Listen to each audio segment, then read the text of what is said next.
On today's episode of the Locked On NHL podcast, Barry Trotz, certified big fish hunter.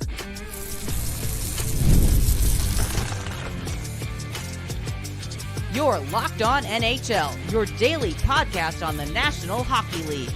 Part of the Locked On Podcast Network, your team every day.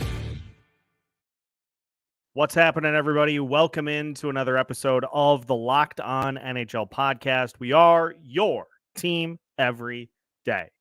And we thank you for making Locked On NHL your first listen each and every day. Make sure you subscribe on YouTube and your favorite podcast platform so you don't miss out on any new episodes throughout the week. Today's episode of Locked On NHL is brought to you by FanDuel. Folks, in Major League Baseball season, we don't have a lot of other sports that are going on, which means that the sports aren't sporting the way we'd like them to. But this summer, FanDuel is hooking up all customers with a boost or a bonus daily. That's right. There is something for everyone every day, all summer long. Visit FanDuel.com/locked on to get started. On today's episode of Locked On NHL, we discuss a big day one for the Nashville Predators as they make some huge moves to set themselves up. We'll talk about Barry Trotz using what I think is going to be the quote of the summer. And we'll talk about how this came together for two of the top free agents on the market. We'll also talk about the Utah Hockey Club putting their decor together on the fly in day 2 of the NHL Draft. And we'll finish by looking at some of the biggest deals given out in the Western Conference so far with a little game of how much? My name is Seth Toupal, host of Locked On Wild, joined today, as always, on your Western Conference Tuesday by JD Young of Locked On Sharks. JD, fresh off of coverage of the draft in Vegas. You killed it, by the way. Yeah. No break, no rest for the wicked. We hop right into free agency, and the Nashville Predators wasted no time in making a big splash. Not only did they sign Steven Stamkos, who finally, after 16 years with the Tampa Bay Lightning, decided to head to Nashville pastures. Jonathan Marchessault, pastures. Yeah, I did pastures. Yeah. I don't know what really fit in for that, so I just went Nashville. Jonathan Marchessault also signing with the Predators. Brady Skjei also signing with the Predators. Not to be outdone by Scott Wedgwood signing with the Predators, as did Matt Murray. UC Saros locking into a long-term 8-year deal. And as Barry Trotz put it himself, he said since he took over as kind of the brain trust of the Nashville Predators, he has been on the lookout for serial winners. Serial winners, I think, is just an amazing phrase I wish was used more commonly. Yes. It's hard not to be impressed with what Nashville was able to do because, number one, they were able to coax Steven Stamkos away from the Tampa Bay Lightning, but they followed that up and they grabbed Jonathan Marchessault. Like this, we'll go through the lineup here in a second, but this is a massive play for the Nashville Predators to kick off free agency. Yeah, the Predators in the 2 years have basically kind of flipped over. They look like one of the teams that might successfully retool on the fly, right? They've always kind of been one of those middle, like, okay, we make the playoffs and enjoy a first round, exit type of team. But in the past 2 years, this team has really added some solid veterans. You look at guys like Ryan O'Reilly, Nyquist, and Shen that they brought in last year, and then they go out and add these massive pieces this year. And I think Stamkos is going to be huge for them, right? You already have Forsberg and Roman Josi, who are two like elite players. And getting Stamkos, I know he's a little bit older, but he's still one of the best players in the NHL. this team is very much going for it this year, and what's going to be a really weird Western Conference, because some of the big players might have taken a step back or might be kind of maxed out. When you look at, like Vegas, and you look at Colorado, like it feels like there's a lot of potential openings up, and I think the Preds had themselves a very, very nice day. And you still have Soros. I think the Soros news kind of getting lost in this all, because there was talk of them potentially trading him and kind of maybe starting to rebuild. But no, they're going to go for it. And I'm sure these contracts won't age very well. But if you win a cup, it doesn't matter. Nothing matters. Exactly. If you win one Stanley Cup, who cares? Who cares? We'll just figure it out later. But just listen to this lineup. I'm going to do the top 6 first, and then I'm going to tell you the power play unit, because I think that one I'm going to need a minute after I go over it. But your top 6 for Nashville: Philip Forsberg, Ryan O'Reilly, Gustav Nyquist, Steven Stamkos, Tommy Novak, Jonathan Marchessault. Now that's the order that Daily Faceoff has it. Yeah, it would not surprise me at all if you maybe see Stamkos and Nyquist flip to get Forsberg, O'Reilly, Stamkos. Are you kidding me? Mercy. Like that's that's just absurd. And then defensively, they go Brady Skjei, Roman Josi, Jeremy Lauzon, Alexandre Carrier. How about this power play unit? Yeah. Philip Forsberg, Ryan O'Reilly, Jonathan Marchessault, Steven Stamkos, Roman Josi. That's ridiculous. Ridiculous. Also, yeah, the Carrier.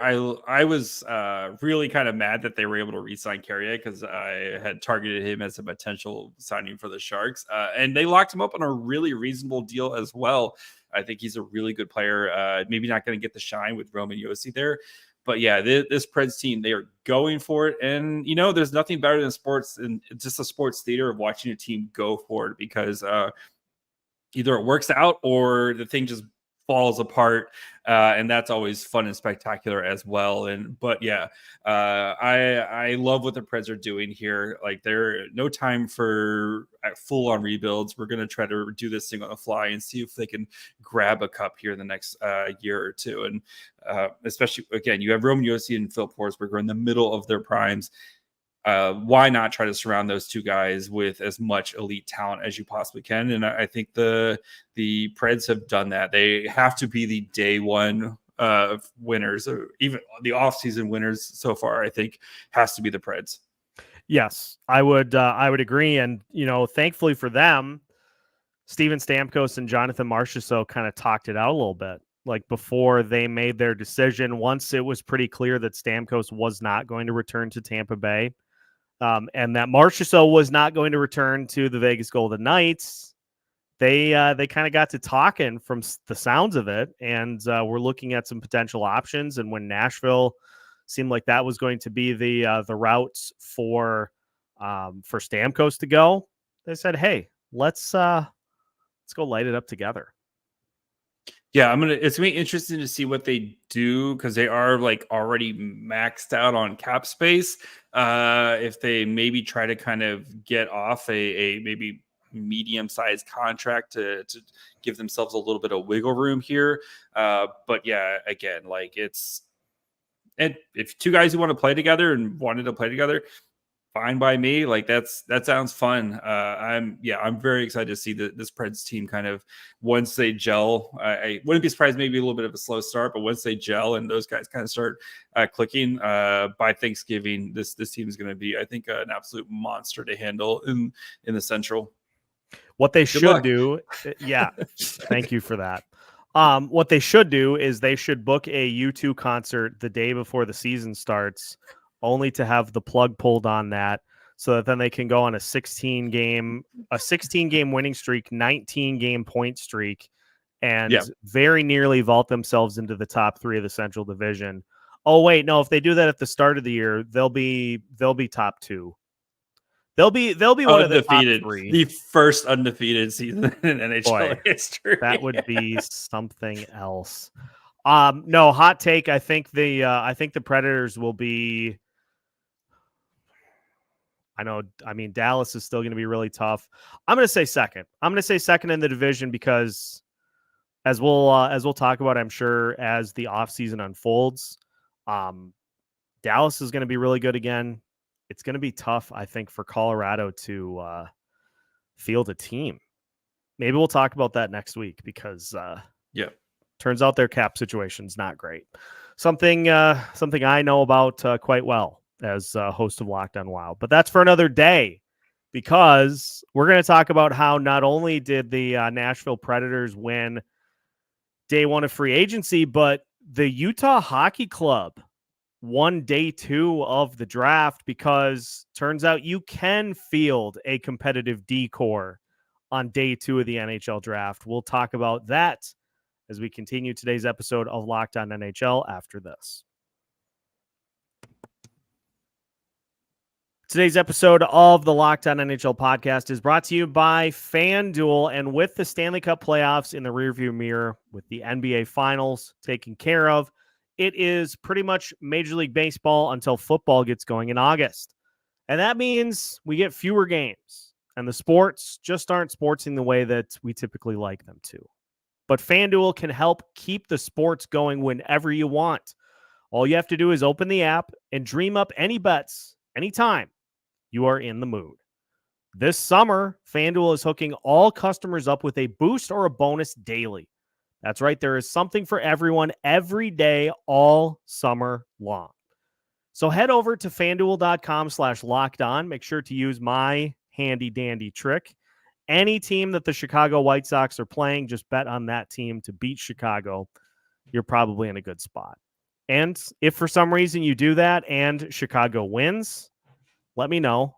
Let me know on Twitter so that I can vehemently apologize. Head to FanDuel.com/lockedon and start making the most out of your summer. FanDuel, official sports betting partner of Major League Baseball. Welcome back to today's episode of the Locked On NHL podcast. Once again, we are your team every day. We thank you for making Locked On NHL your first listen each and every day, and the party is just getting started. Once today's episode is done, make sure you hang out through the end of the video so that you can experience the first of its kind 24/7 streaming channel. Locked On Sports Today has all of the best sports stories 24/7 from your favorite Locked On hosts, your favorite topics, and none of the screaming. Nobody's yelling across the table at each other, smashing their fists down on the counter. It's just the topics that you want to hear about 24/7. Locked On Sports Today on YouTube and the Amazon Fire TV channels app. All right, JD, let's talk about the Utah Hockey Club. Because going into the NHL draft, they had no defensemen on roster. Like, they had no signed defensemen on roster. Heading into day one of free agency, that was not the case, because get a load of this. Mikhail Sergachev, Sean Durzi, John Marino, and Michael Kesslering, all acquired by Utah to bolster their top four. And, you know, not bad to go from having nobody to having four guys that range in age from 24, 25, 26 to 27. Yeah. What did you think of the maneuvering for the Utah Hockey Club to be able to rebuild their D-core using exclusively day two draft picks? It's, you know what, and the crazy thing is, they still have a bajillion picks coming up. Like, yes, they do. The 2026, they still have 3 second-round picks. I guess that's why you stockpile all these picks, right? And that was their GM, Bill Armstrong. That was his thing. Like, just give me as many picks as possible, and I'll figure out what to do with it. And he figured out what to do with it. He got a bunch of defensemen who are either entering their prime or in their prime, and was able to rebuild a defensive core on the fly. You have to commend him for doing that. And able to take advantage of, Tampa, which was in a massive cap crunch, getting Sergachev there. Surprise when I was on the draft, like in the draft, you hear it and you're just kind of like, wait, what? Like you just couldn't like believe that he got traded, and then just everything else that was flying out around. But yeah, I mean, you have to commend them to be aggressive, try to kind of do this, and then you don't have to try to fight the free agency where you're overpaying for guys, as we saw plenty of contracts that definitely got overpayment. So there's multiple ways to build a team, and the Utah Utes or whatever, the Utah Hockey Club, they just decided we're just going to trade off a bunch of draft picks that we aren't going to spend, and we can get NHL players that are going to help our very young forward core. You look at like Logan Cooley. They have like a bunch of these guys who are kind of starting to hit their prime, getting some actual veterans on the blue line, or it's going to help that young kind of forward group as they continue to try to make a jump into that fun, exciting young team that everyone's talking about now. Yeah, they went the route of, they got Mikhail Sergachev in exchange for JJ Moser, Connor Geekie, a 2024 7th rounder, and a 2025 2nd round pick. They then go John Marino to New Jersey, or from New Jersey, in exchange for a 2024 2nd and a 2025 2nd round pick. And, the other thing too is, like, you talk about not overspending in free agency. Like I'm seeing here on Cap Friendly, they grab Ian Cole to kind of help supplant that back end. And I know there's a lot in the Ian Cole department. I know there's a lot of not on ice stuff, but yes. $3.1 million for a defensive defenseman is maybe a little bit of an overpay, but you can afford to do that. Cause as you said, they've got a ton of young forwards on their roster, and they didn't have to even dip into that to make these moves. Like you still have just this, Logan Cooley, Jack McBain. You've still got all of those guys, in addition to like your Clayton Keller, your Nick Schmaltz. All those guys are all still there. And I don't know, like I like Sean Durzi. They got him signed to an extension. That's an intriguing start for the Utah Hockey Club before they inevitably go down the Utah Yetis road. Adopt Yeti Cooler as their official sponsor, and sign the Utah Yetis. Yes. Yeah, they signed the Jack Lynx Sasquatch away from Jack Lynx to be the official mascot of the Utah Yetis. An actual coup right there. Yeah, and we'd even mention like their young forwards like Dylan Gunther and Josh Stone, who both have played in the NHL and should be also pushing for NHL jobs as well. And like the trading away Connor Geekie that they drafted in the 2021 draft, and like he's been okay and stuff, but like that's kind of the price of doing business, and especially with again how deep their forward group is here. I like it. I think because it's easier. I think it allows your young forwards to kind of grow and not have to, especially if you have veterans on the back end there. And as someone who's watched plenty of terrible hockey with a lot of young players and terrible blue line the past couple seasons, having a competent blue line is just going to make those guys transition to the NFL or NHL so much easier this season. So yeah, I'm interested to see how they can continue to grow here and kind of what this team becomes as they, again, try to exit the rebuild here and start to become something. And what is this something going to turn into? Yeah. We'll certainly find out in due time, because it's going to be hit the ground running for Utah with this mix to try to make a little bit of a splash or an avalanche in their first season in Utah. I don't know. That definitely does not feel right saying that. So let's just go on to let's just gloss right by. Just going right by that to one of my favorite things about the free agency period is looking at all of the money handed out and going to some of the contracts and just saying, huh?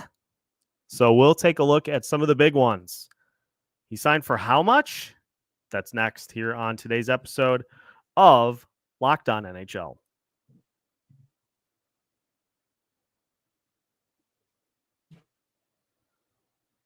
One final segment of today's episode of the Locked On NHL podcast. We are your team every day, and we thank you for making Locked On NHL your first listen each and every day. Seth Toupal and JD Young finishing things off with a little bit of a look at some of these deals. And obviously, we're not as it's not as eye-opening of a move like for Steven Stamkos, a 4-year deal.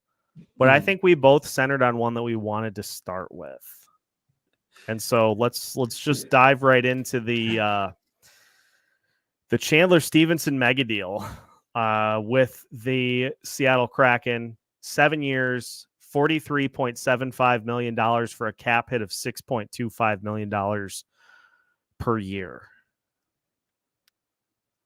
That's a lot of money for a very long time. Yeah. And it's crazy too, because you look at what Stevenson is. He's 30. Yes. He's always been a bottom 6 face-off specialist. And that's not to say that he's not capable of scoring, because obviously he can get you between 14 to 20, 21 goals has been his range over the last few seasons. So he can score. He can score here and there, but that's $6 million per year is that's a lot. That's a lot of money to me too. That one I think was the deal of the day, to be honest. Seeing that one kind of come across the timeline, and the Kraken, I don't know what they like. They confused me. This Kraken team is what are you? Are you trying to kind of rebuild build this thing up the proper way through draft picks and insulating your young players, or are you trying to kind of push in to be a potential playoff team in what's a really weird Pacific Division? And they're just kind of in the middle here, and I just don't see this deal aging particularly well for Chandler Stevenson, who, like you said, is maybe on a good team, he's a third line player. On a bad team, he's probably a middle 6 type of guy. But it feels like they could have gone in so many other directions for much less money than what Chandler Stevenson got. If you wanted to try to insulate around your young players like Shane Wright, and Beniers, but. This one, it does not. It kind of reminds me of the Philip Deneau signing by the Kings, but for a way less version of the Philip Deneau. That's kind of why I like thinking about it. Is Philip Deneau, I think, is just a better player, or at least was at the time when he got signed. So count me as not a fan of the Chandler Stevenson one. Yeah, and maybe this is just because of Zach Parise, Ryan Suter, PTSD. 7 years is such a long time, especially after 30. There's just so much of that contract, and I know it's Eastern Conference, but I'm going to use this as an example because this was obviously another one of the big surprises in free agency was the Jake Gensel deal. Guy that is right around 30 years old. You sign him for 7 years. There is so much that can happen between year 1 to year 7. And it just, now, if you're giving that deal to a 24-year-old, sure. Awesome. Sure. Great. That's one thing.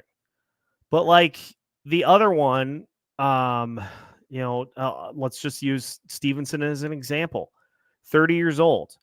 He's going to be 37 by the time this deal is done. Is he going to be at a $6.25 million player at that point? His contract has buyout written all over it after year 4.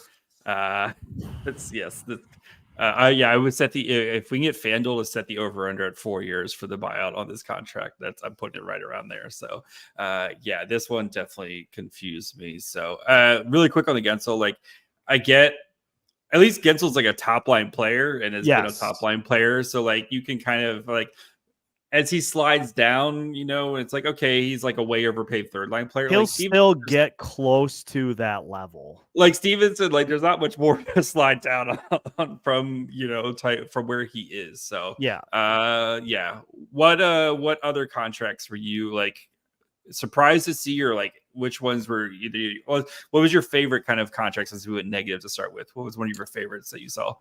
I just I go back to kind of what Nashville did, and it's not so much the Steven Stamkos or the Jonathan Marchessault or even the Brady Skjei. Mm-hmm. UC Saros had what is considered a down year for him, and he was still a real good goalie. Yeah. And so the fact that they just locked him in, they said, look, we've got Yaroslav Askarov. We could decide to go that route and go have that be the future and kind of transition into it. Or, we could just continue to go with Saros, and goalies, I think, age a little more gracefully sometimes than forwards do. Sometimes it's the complete opposite. But I like lock your guy in when he's on. He's one of the best in the league. Yep. And even when he's not, he's still like a well above average goalie. The Askarov story is going to be one of the big ones of the year, and some team at the trade deadline is going to pry him away from Nashville. I got to talk to him at the AHL All-Star game. Dude is crazy in the best possible way, just super fun to be around. So he needs to go to the right situation where I think they can kind of keep him reined in a little bit. But one team is going to walk away at the trade deadline with Askarov and just feel like $1 million about their upcoming